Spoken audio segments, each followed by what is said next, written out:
Vinga, nois, a pagar el peatge aquí, A pagar el peatge, que per aquí passa l'autopista. Avui es volia cobrar peatge per travessar l'entorn natural de l'Àngel de Lloret de Mar. Es tracta d'una performance de la plataforma Aturem la C32 que ha fet durant la marxa de les Ermites. És contrària a la prolongació de 6 quilòmetres d'aquesta carretera fins a Lloret de Mar. Unes obres que farà Abertis a canvi d'un allargament de la concessió dels peatges de la C32.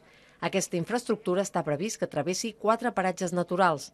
La plataforma considera que hi ha alternatives més econòmiques i amb menys impacte per al territori.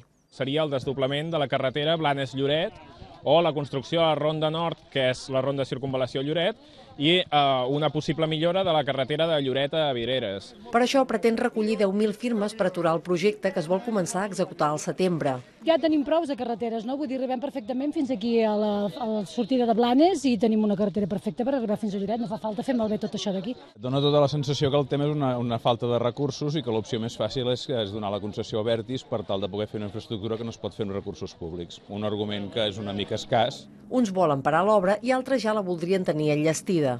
El que no pot ser és que després de 15 o 18 anys d'estar-ho reivindicant, quan arriba l'hora llavors no ho volem fer-ho i llavors volem nous projectes.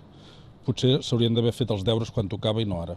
Uns 20.000 vehicles diaris circulen per aquestes carreteres d'accés a Lloret i Blanes. Aquest estiu, faci el que es faci, ningú s'estalviarà ni els col·lapses ni les llargues cues que generen en aquestes carreteres de la Selva Marítima. Marta Gibert, TV3, Lloret de Mar.